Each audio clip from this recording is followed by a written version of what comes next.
This conversation originally premiered at CFF on March 25th, 2025, and was co-presented by our sponsors SCOUT T.O and DGC Ontario.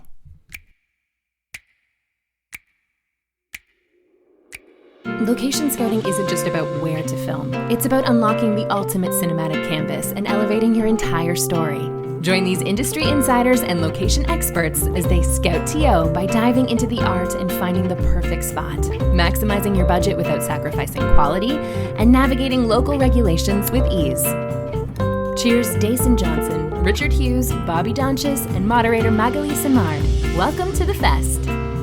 Hello, everyone. Very glad to be here today. Thank you to the Canadian Film Festival for this week. I feel like it's kind of the loudest year I've seen, like online. There's so much about it, so many great films, and obviously a very great panel. So very cool to be here today to talk about the nitty-gritty within production, which is basically scouting and location management. So I'm assuming that we don't need to explain all the terms here today, but I'll make sure that it's like we're not assuming that people understand everything that we're saying. I'm, as Jen said, I manage CineSpace Studios, so we're basically the opposite of a location. We're what you don't need when you don't need a location. So every production needs to shoot somewhere. Most of them use large sound stages, which we offer, and then our shows that we have, and every other show that shoots in the city certainly uses a lot of spaces, whether it's the outdoors, residential areas, the public realm, commercial spaces, the water, a shopping mall, a restaurant, someone's backyard, name it. Like locations is everything that is basically not in the sound stage.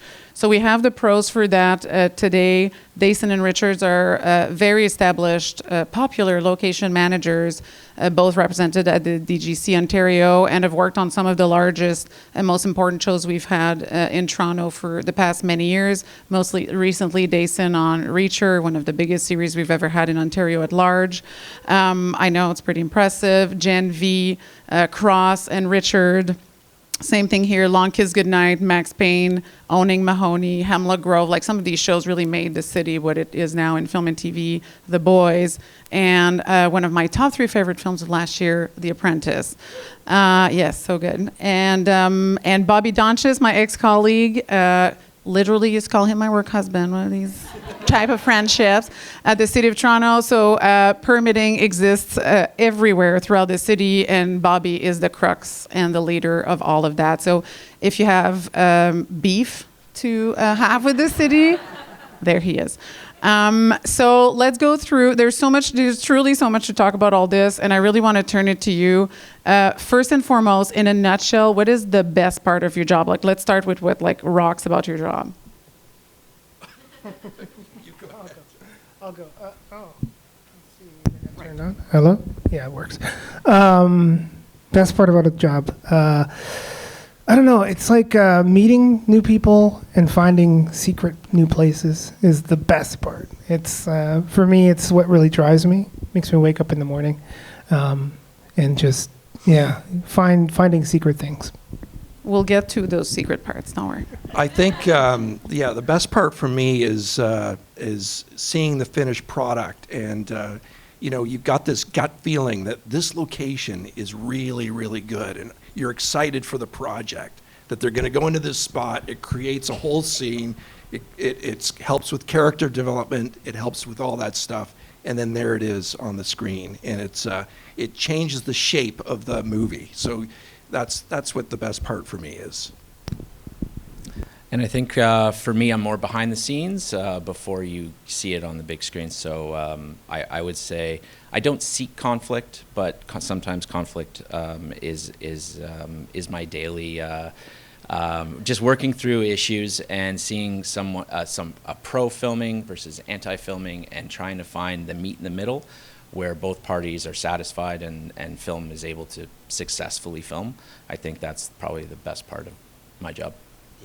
So we probably have people in film production at all kinds of levels and all kinds of positions.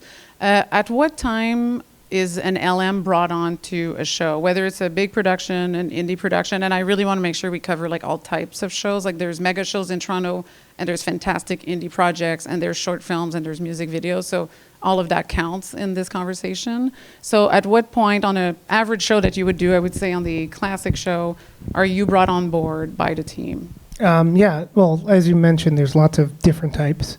But from my experience, it's pretty early on that locations gets either tapped or touched by producers to, find out some of the things that they might be seeing ahead in the script. Oh, hey, it looks like we're going to jump off a cliff. So what kind of cliffs exist in our region? Various things like that. And so I find that I get called, it could be up to a year ahead. They could still be, usually the scripts are done, usually. Sometimes it's not. But it does happen quite early in my experience, that we're either have ideas, vague ideas, stuff that's written, stuff that might get written out, but so that we can get ahead of the process, because a lot of things can hinge upon location availability, what you're planning to do at the location, and many other factors. Yeah, I agree with Dason. Basically, the producer generally reaches out first and saying, okay, we've got these series of locations or that are in the script. Now, what do I build? What do I shoot on location? How is it going to work? And so oftentimes I find that the location manager gets hired even prior to the production manager being hired. Sometimes you're on shows where the production manager will reach out and say, okay, can you come in and do our show, or we need second team on this series or whatever, so that's fine. But generally speaking, it becomes a creative conversation between the producer and the location manager. And again, this is even before the production designer shows up. The production designer creates the whole look of the show, as you know, and we work very closely with the production designer. We treat them like they're our boss, but we've got all these different levels of bosses. The first one is the producer, there's the production designer, and then there's the production manager, which you want to make sure that, all of your numbers, so costs and fees and everything are in the budget. That's generally what the production manager is trying to do to try to facilitate that. So Bobby, what needs a permit and when and how does that work? Like, does everywhere you want to shoot anywhere in the city needs to go through you? Like, what's the sort of breakdown of that? Yeah, that's probably the top question. And we try to get as much information on our website as possible to answer that question, because that's a starter. So basically anything that is owned by the City of Toronto.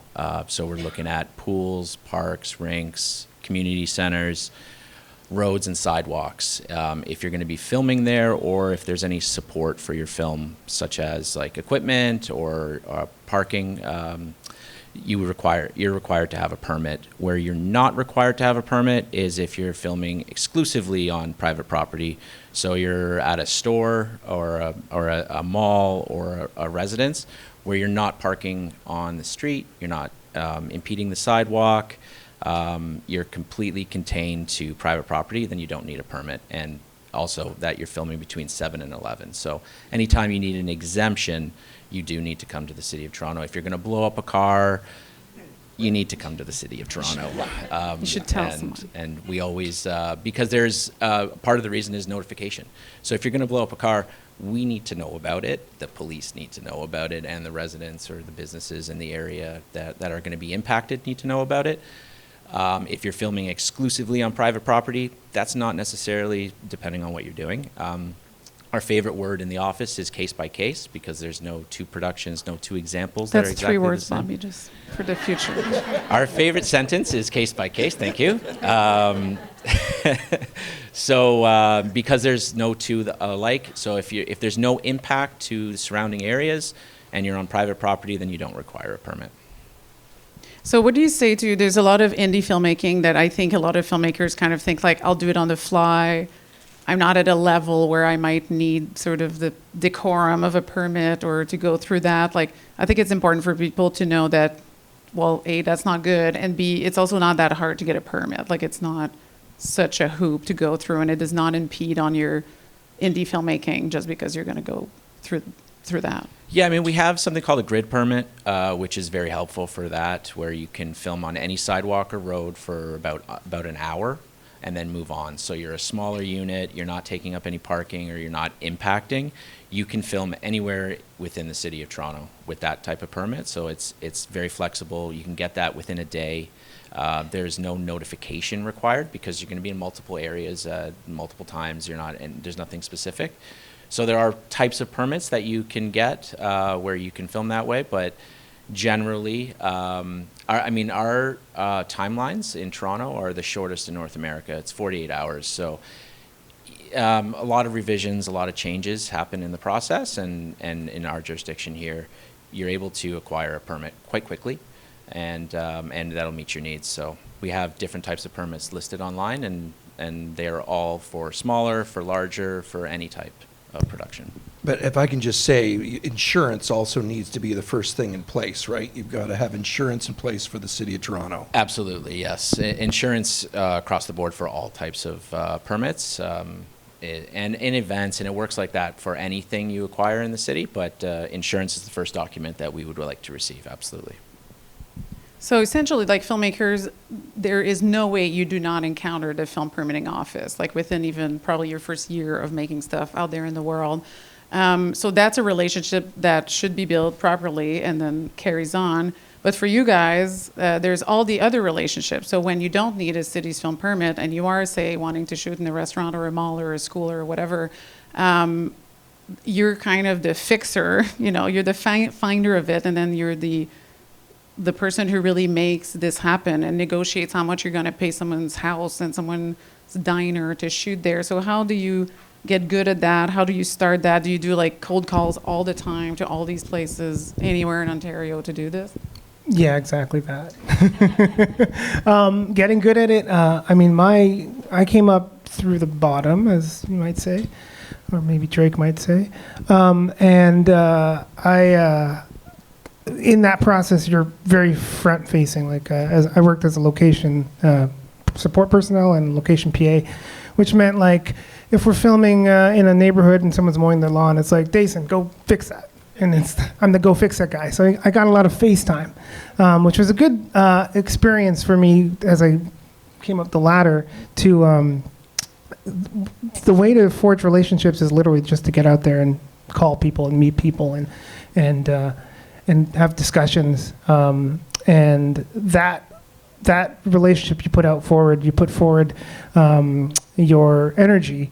You start getting that back, and people start getting to know you, and reputation really matters, and following through on your promises and their expectations, and setting expectations in terms of if you're going to film in someone's house and there's 80 people that are going to be at that house, like not just saying, oh yeah, we're just a little thing and we're going to come in, which I've had examples of places I've been to where I've either had to restore relationships or, recreate trust.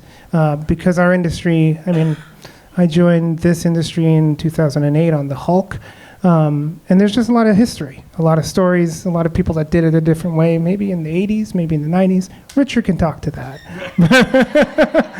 But not to say I'm cleaning it all up, but I put my best foot forward when I'm connecting with others in order to, just keep the relationship and keep trust going.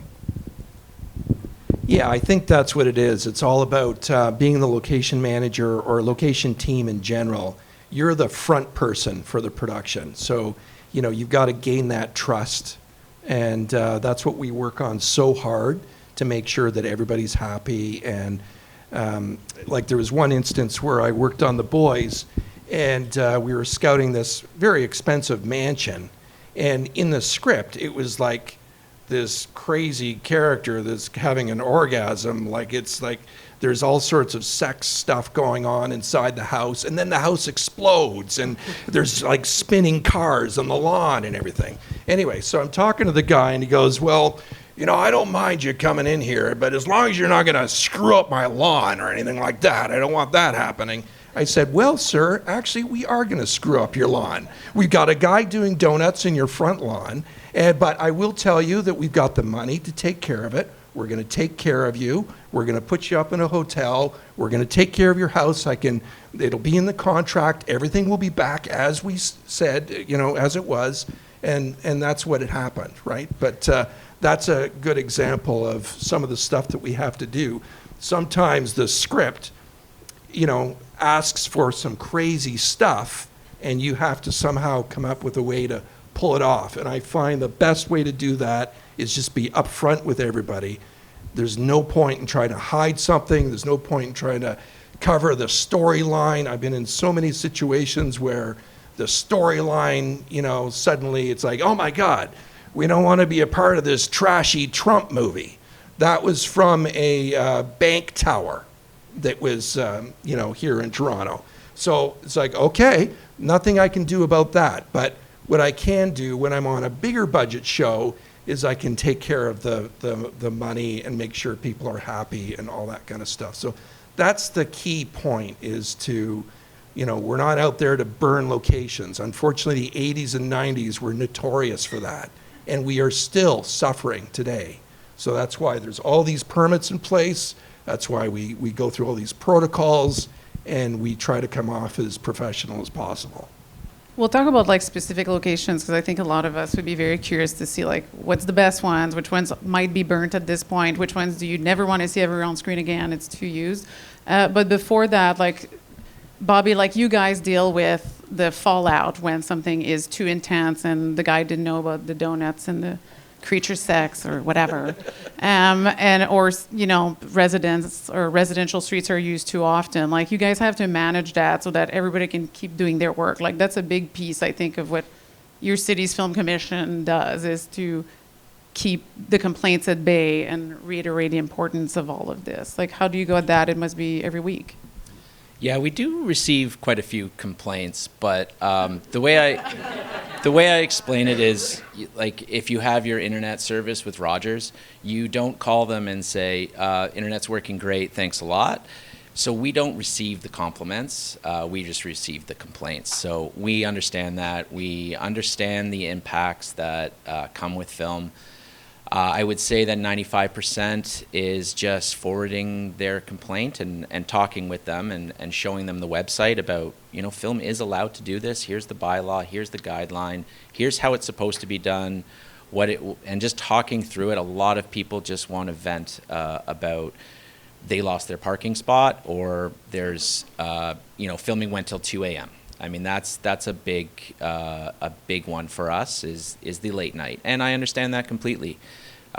We've had instances where a new parent had called me and to complain about a film that wanted to film outside his house till 4 a.m. and they have a newborn baby whose bedroom is right in front of the house. His wife hasn't slept in weeks, and so I've been there. I completely understand it, and I agreed that this may not be a great situation for the individuals and the residents, and as well as production. So part of my job is to kind of find a meet in the middle and bring in production and kind of work something out. And what happened is they filmed 4 doors down, and everyone was kind of satisfied. So it's the meet in the middle. It's the talking to people, explaining the processes, explaining the guidelines. And then, film isn't like construction where they're going to tear up the road and there's a huge hole and you cannot use it. Film is more flexible. So what times do you need to use it? What do you have a delivery? Are you having a party? We can keep this clear. So there's always some sort of accommodation that can take place. So we work closely with location managers and production and just trying to find a meet in the middle. So, I mean, we can't stop the complaints. They're going to continue to come in, but we talk with them. A lot of times it's venting. And just explaining the processes and what we can do for them. So what are the coolest spots? Like, what have you guys found on your own? Like, what's your current, I guess maybe some of them are, secrets. I don't know if there's a secret code of location managers, or you may or may not tell each other the new best spot, but tell us about Toronto for you. Like, what is the offer of locations that is so awesome or not? The first rule of the Location Manager Club is don't talk about the Location Manager Club.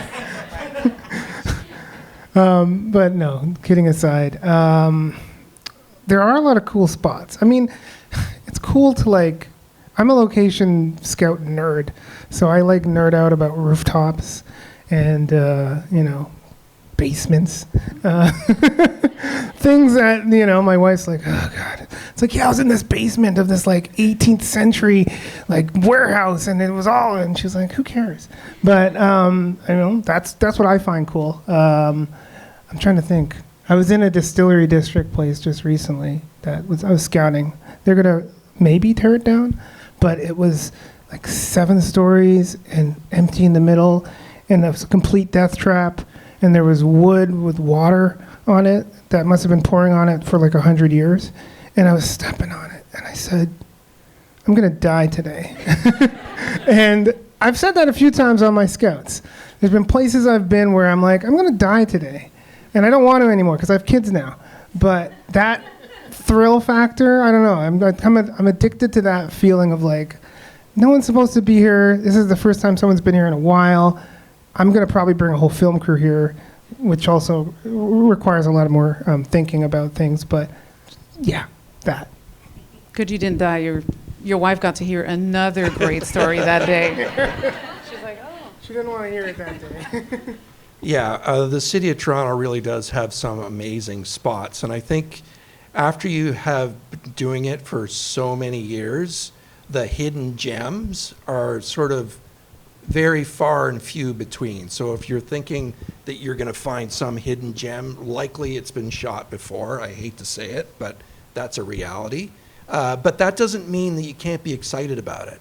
That doesn't mean that this location that maybe was shot, a couple of months ago, can't be used in your show and used in a different way. And just come up with some really great stuff, because there are some great locations like on The Apprentice. We saw some fantastic spots that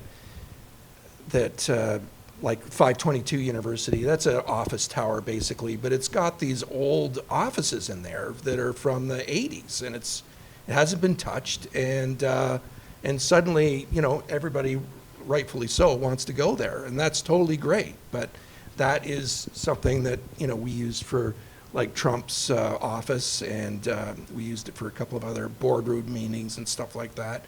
There was some difficult stuff like New York City Hall in that movie. So we ended up going to a church.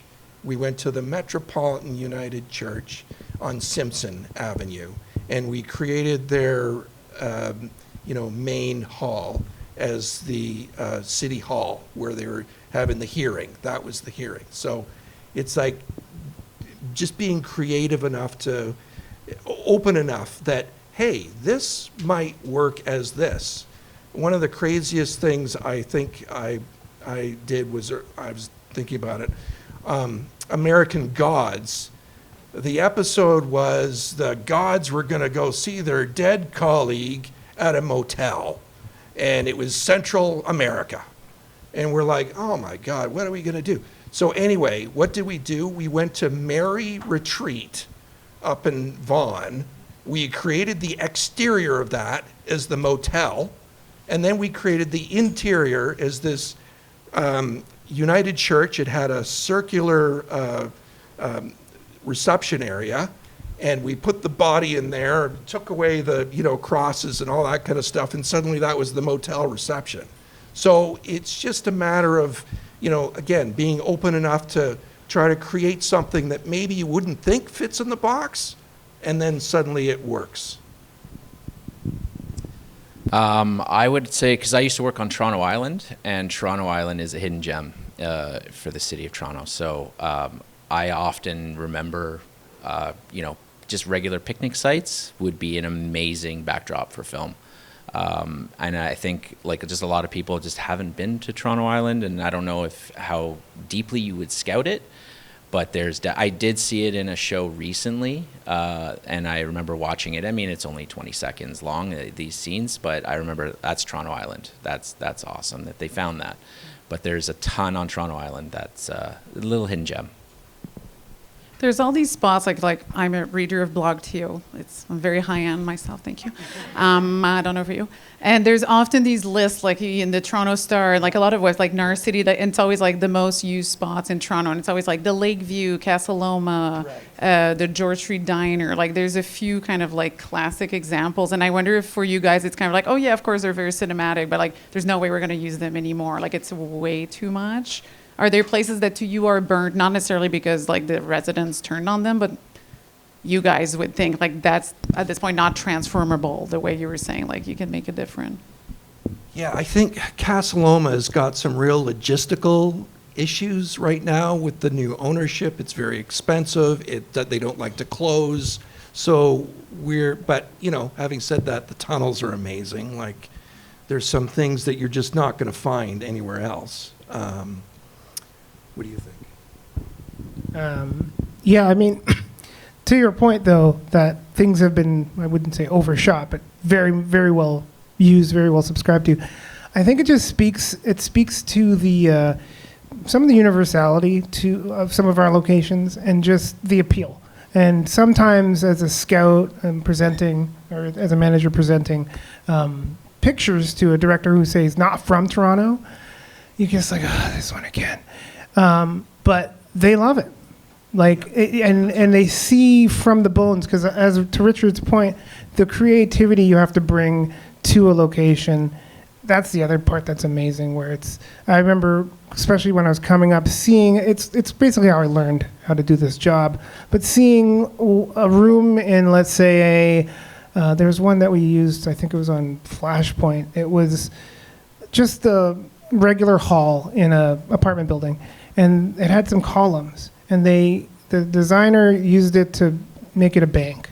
And I was like, oh, and then all of a sudden, this place was a bank, it had high ceilings, it looked rich, and it was such a surprise to see that come about, and that was the first moment where I said, oh, I could do that, and it's not even about, like right there, that window with the view, it's like you can turn that into a penthouse, you frame it the right way, put the right finishing and blinds and stuff. So it's about that level of creativity. And many directors who come to our city and who live in the city and filmmakers themselves, they have that, and you just have to pair yourself with that and work in that mode. So just speaking to the location part, yeah, they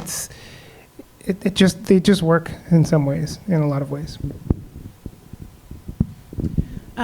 So Toronto is both, like, we like to use the terms like world class. We're getting bigger by the week, it feels. So much construction. It's also, like, as great as it is and as cinematically forward as we are for the industry, it's also like a gridlock now. It is a painful city to get through, as much as we all love it. How many times am I going to say as much as we love it, though? Like, love it, love it, love it, love it. Huge pain.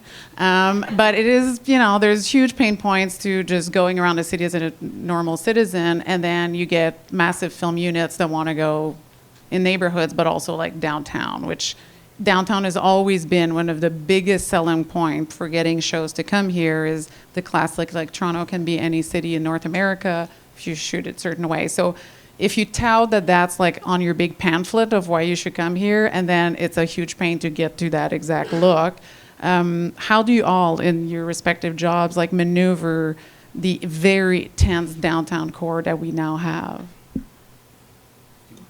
Okay. Yeah, I think road closures are very difficult, if not basically impossible. So I think if you have any kind of street scene, like on The Apprentice, we had this scene where it was just a driving sequence, but the director really wanted the road completely locked up, and so I had to convince him that it would be intermittent traffic control, which is ITC, and as per the City of Toronto, it's 2 to 3 minutes, and you've got pay duties and all that. So that's how we get around kind of like being able to pull off stuff like that, where it's a long sequence, he's in a car, they're talking, they can see outside, they need to clear the street. Clearing the street is fine, but it's the actual closure of the street, that's a big problem, and that will be between the locations department and your AD department that will make sure that that's facilitated properly. I don't know what you're talking about. There's no construction downtown. But It's a case by case, depending on the street. Case by case. 2 words. Yeah, there's ways around it from the city's side of things. Like if you need a lane closure to park support vehicles, and there's usually a lane already taken up from construction, that could work. Road closures, weekends only in the core. Can we move it over to another side street? A lot of conversations I have with these two specifically. You want to film right beside a huge construction site that's closed down. So what's the plan? And like you said, you kind of work it out, and we work it out together with ITCs, with a road closure on a weekend, or we have some tools that we can use to move things around and cheat some scenes. But yeah, it is difficult with the amount of construction, but it's still doable.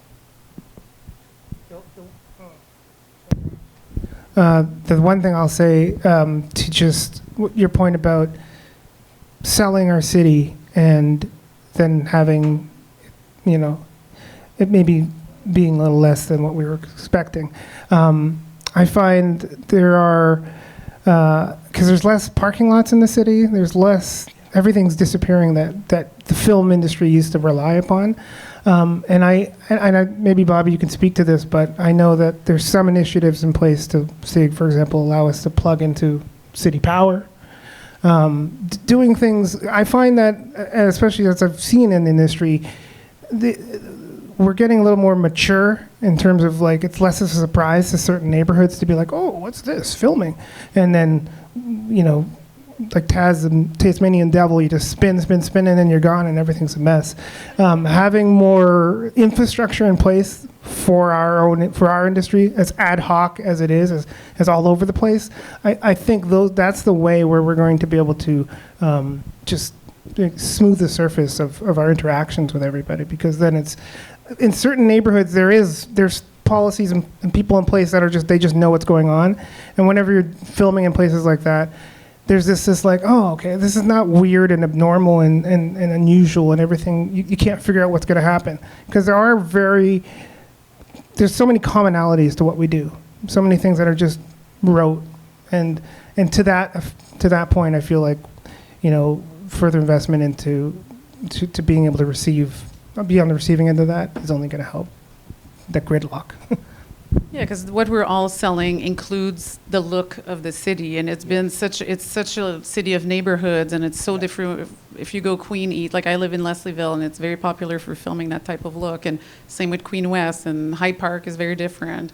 So, and the downtown core obviously is kind of our crown jewel, but it becomes kind of as much a selling point as your infrastructure, your talent in this. It's really part of the package, and you guys are the ones unlocking that, so you're the ones who have to find sort of the keys to that. I assume you're unconsciously trained, like you said, like you're a locations nerd. Your words, not mine. Are you both like, and Bobby too, to a certain extent, like is your brain kind of like constantly, whether you're traveling on your own time, wherever you are, completely outside of here, kind of always have this like chip of, oh, we could do this here, or oh, wouldn't that be nice to bring? Yes. Yes, I can imagine. Yeah, totally. It's well, I had my first child when I was 7 years ago, and I remember very distinctly. It was around the time when I could tell, like, yeah, my brain's forever changed. Like I try to drive him. I had to drive him to sleep because he wouldn't sleep, and I'd be like scouting. I'm like, I'm not working. I'm on paternity leave. I'm just driving around, and I'd be writing stuff down. I'd be like, oh wait, I'm scouting again. So yeah, it's for me every second of every day. It's nonstop. Yeah, that's true. There's sometimes you go to certain events or something, and you're like, oh my God, this room is fantastic, and you're at a wake, and it's like you're not supposed to be paying attention. It's just like, anyway, or it just happens, and yeah, it's very true. Can't turn it off. No, can't turn it off. Yeah. Okay, so what is the no? Actually, Bobby, go for it. Yeah, too. just on the on with the kids theme, just riding bikes. I've got my two kids behind me, and I'm looking at the street, saying, "This is so wide. You can fit 2 units. You can fit a unit on this side, a unit on this side." And I'm just like, yeah, nerding out a little bit on streetscape, and oh right, I have to pay attention to the kids. So yeah, always thinking about it. A bit kind of like niche, like techie question, but we've started to see, like, not to use AI in such a like generic terms and like boring fake conversation around it, but specific to your jobs, like there's now these softwares that seem to lead to scouting basically like virtually. So to be able to show a lot of probably major locations, not like the corner of a mall in Etobicoke, probably more like the dunes of Jordan. So like things like that. But how do you see that? And is this something you're starting at the back of your head to be like, yeah, there's a part of my job that might become way more like on a computer and showing and researching that way and packaging looks that way than it is now? Well, yeah, Google Maps with Google View, Street View is like fantastic because it saves you a lot of time. You can get down there and go, okay, what about this building? And then even if you're not sure about that building, you can look at it and then maybe send somebody out to, verify it. So yeah, definitely there's stuff like that. Yeah, I mean, I remember when COVID hit, the production I was on, we ended up using virtual because our director couldn't come from LA. So we had what was it? There's a guy I had as an assistant, and he had a rig that he could do up, and everyone puts on VR goggles, and we scout it virtually. Obviously, you can do that too with your iPhone and just bring them along. But there's massive opportunity for that to keep as the technology grows. Yeah. Yeah, and like we talk a lot about Toronto, but the regions around Toronto have been hugely helpful in offering other looks. Like we look at A Handmaid's Tale, obviously one of our most iconic show, all shot in studios, at our studio, but a lot at City Hall outside. Like if you watch a show in the subway stations, but also in Cambridge. And that's really not a look we can offer a show in the city.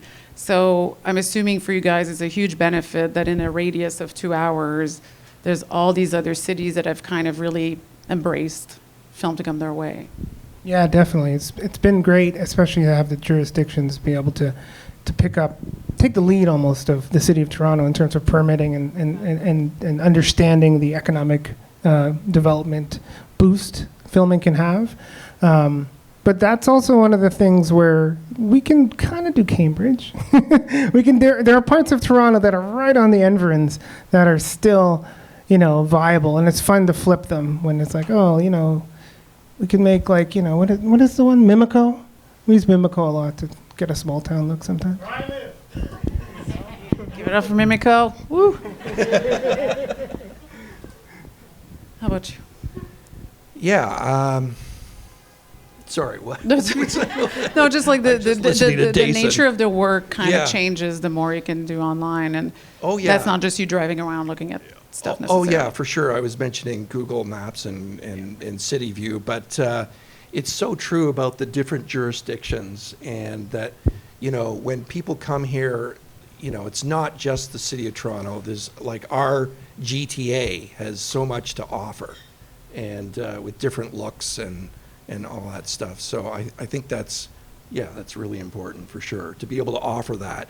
And it starts at Ontario Creates, which is the film library. All of the locations that have been downloaded are generally there. It'd be very rare to find something that isn't there. Sometimes you need a very specific house. Then you'll send somebody out to start knocking at doors or, giving flyers out or something like that. But Ontario Creates is always a very good place to start.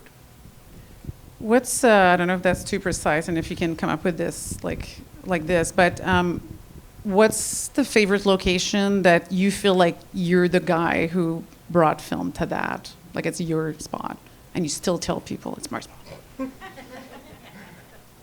You're like too many. I don't know. Wow. I have one.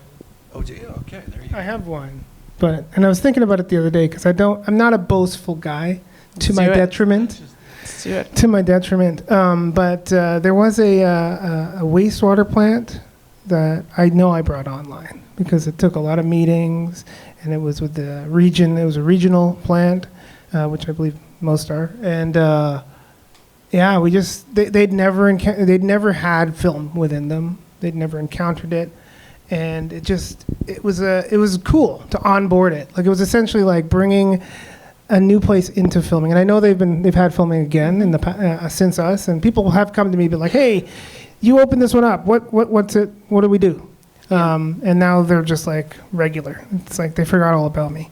They're like, "Yeah, whatever. We take film every day." And it's like, but that was one. It was out in Peel region. And it's a really cool plant.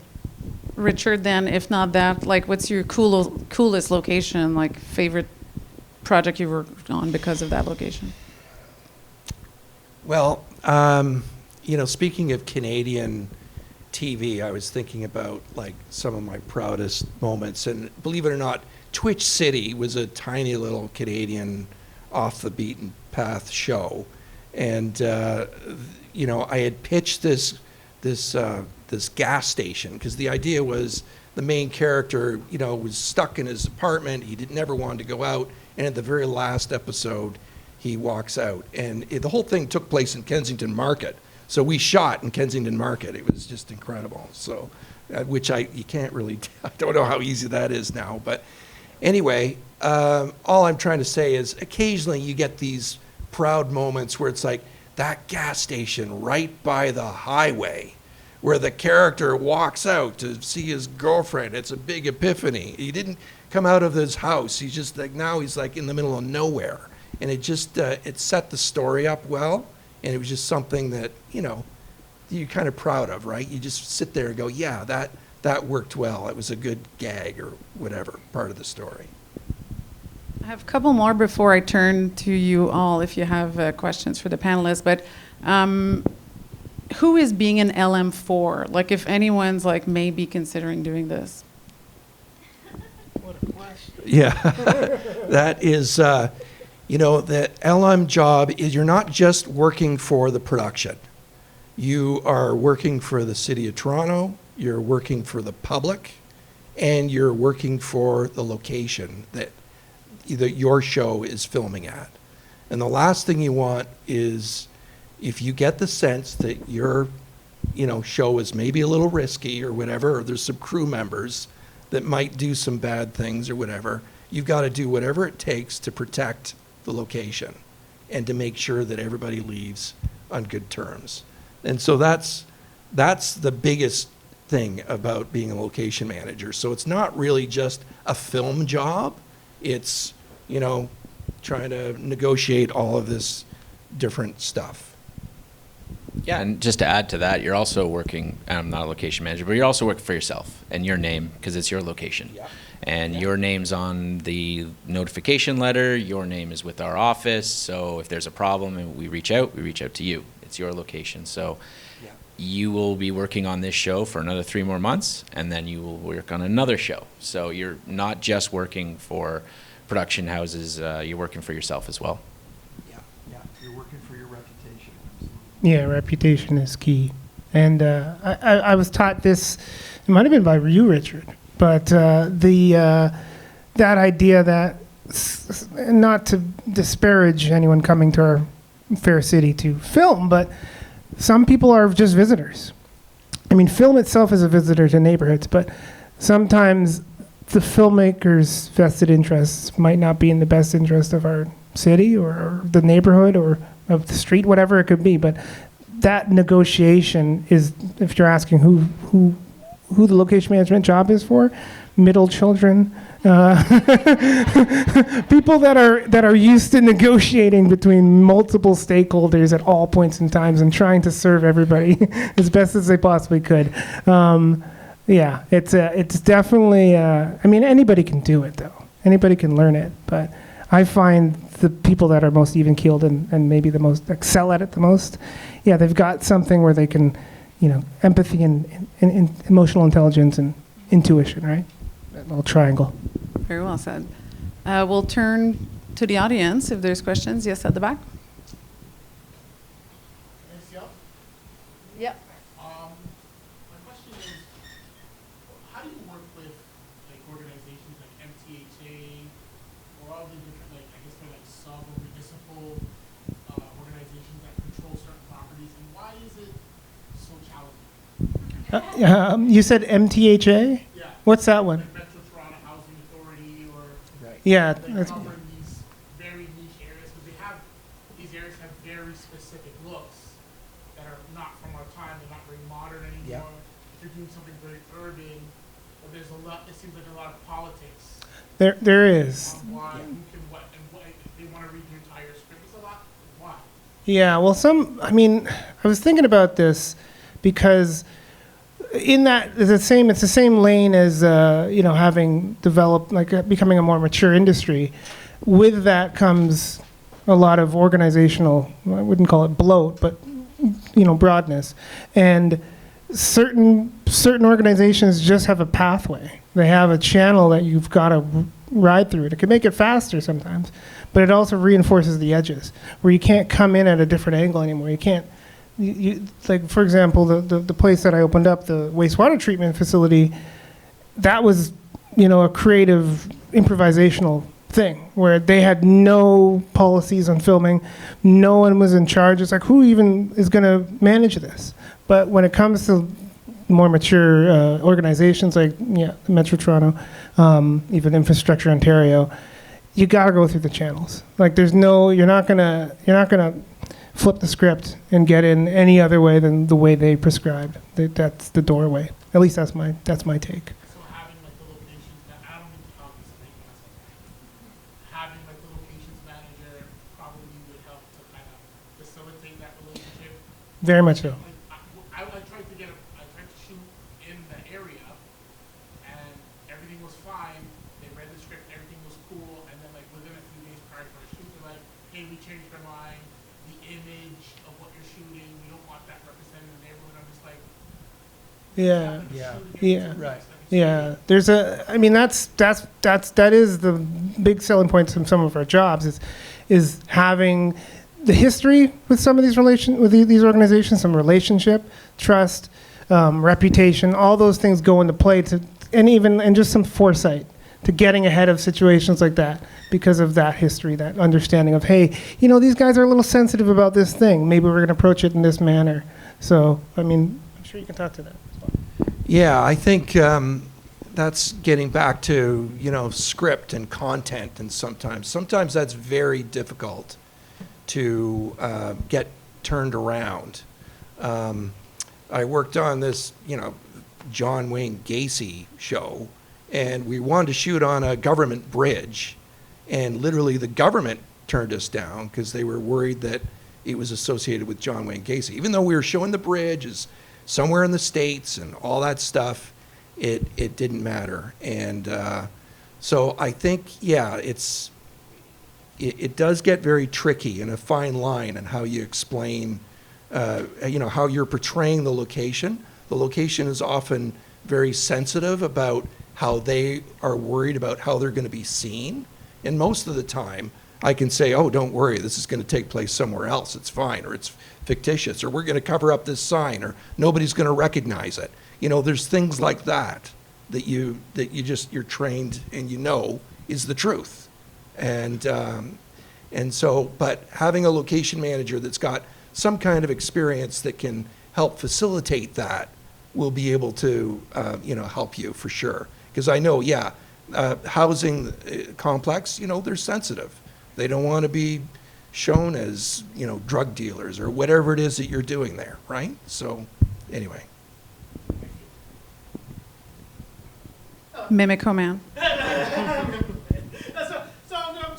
Because I've worked as one, and it can be a very thankless job at times, could you talk about the role of location support personnel on film sets? Yeah, your teams. Yeah, for sure. Having been one, it's a very flexible role, but I think the entire location department is a flexible role. And sometimes they say it's the most thankless department, kind of like Bobby's department, but we just don't get the thanks. But we do. And Thank you. I don't need it, but so thank you. But yeah, it's just a flexible role. It's a flexible role, and it's a crucial role, and it's often underlooked and overlooked. So, yeah. Absolutely. Location support personnel, like your reputation starts with your entire department. And I think so many times when somebody just gets into the industry and they're working as a location support personnel, they think that it's just like, oh, well, I'm just sitting here watching these cones and it doesn't really matter and blah, blah, blah. But you know what? It does matter, because when things go wrong, it goes right to the top. And so we just appreciate it so much when you've got somebody that knows what they're doing and they're there to do the job and make it all happen. It's very important. Yeah, and I can add to that. So getting ahead of problems is the key, because you don't, and it goes right to the top. And then I have a phone call in the morning. But when we don't get those phone calls, or we get emails with pictures to say, here's our setup, here's what we thought about, here's what we got ahead of, we really appreciate that. And that's a lot of the crews, if not all of them. They're on top of things and they have the experience to do that. So we're very thankful. Thank you again, Dason. Thank you. Yes? Yeah, I just had a question about bystanders in maybe like I had a grid permit in High Park and there's people in the background clearing that and how that works. Can they be in the shot? Public place? Okay, so I should mention grid permits do not include parks. So you would need a parks permit that is very specific, because that's a specific location. And there could be a booking already, so there's some conflict checking that goes into place. But as far as using a grid permit on the street, I mean, that would be part of the scene. Or if you have a lockdown, like we said, with ITCs or a road closure, you can control it in that way. Otherwise, it is if it's a smaller project. But if it is a parks project that you're looking at and you want to control, that's something that you would approach our office with ahead of time, so that you can have signage up so that people around are aware, and then maybe book the site next to the location that you are, so that it's a little bit more controllable. So there's a little bit of tools in there. So like if you would want people in the background, you're happy sorry. those people, is that okay for those people to be filmed? Yep, there's releases that you can offer, and obviously with the signage, some of the signage is, you may be involved in the shoot, and if you're not okay with that, please approach and just speaking to people, and a lot of times a lot of people are wanting that, so that'll work out. Sandwich board. Yeah, you have like a sandwich board that either is some kind of general, Yeah, announcement. you've seen them around downtown. I'm sure they're all over the place for base camp and stuff like that. So if people see it, it's their problem if they end up in her shot, kind of thing. Basically. Like she's good to use it. Check with your legal. She is fine. We love your film. It's great. Yes. Sort of related to what Dason said earlier about when you're in locations that you felt like, you might die at any second, or die that day. If you find a location you really like that's safe to be demolished, or it's in a bad state, do you have to then consult with health and safety inspectors, or how does that? Yeah, I mean, I'm actually in the midst of negotiating something like that right now, and yeah, you're generally going to have to do your due diligence, either remediation specialist, structural engineer, legal or insurance assessments, but it's on you, especially if you're going to, depending on what your agreement is, going to be with whoever owns it. But our department tends to be the leader, or at least the lead for safety. So, yeah, that's generally what we do. I mean, Richard, you've done a lot of crazy shoots. Yeah, that's so true. It's basically inspections and all that kind of stuff. But I don't know, maybe if you're on a show that doesn't have that kind of budget, but you need to try to make sure that safety is mitigated. Like we work with, we've got to answer to unions and ACTRA members and all kinds of stuff. So there's all these different protocols.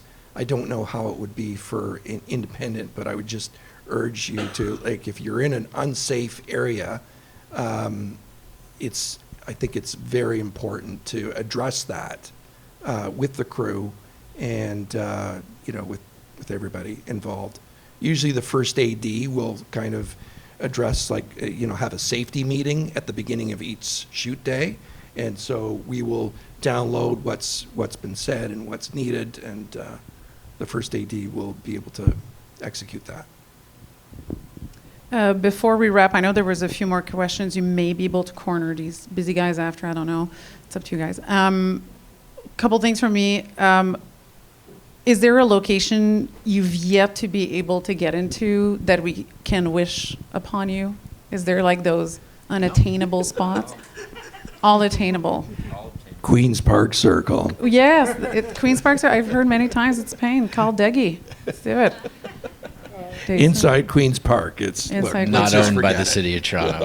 Yes. Okay, inside Queen's Park. I mean, it's probably attainable and fine. It's just, I haven't found the project that wants to go there, has the money, and is willing to go through the hoops. But the CN Tower, like, come on. Yeah. Like, I want to film the CN Tower. Yes, like at the top inside. Yeah. Like looking down. I Yeah. remember talking to them once, and they laughed at me because I didn't have enough money. But anyway, CN Tower is my, I want to go there and shoot there.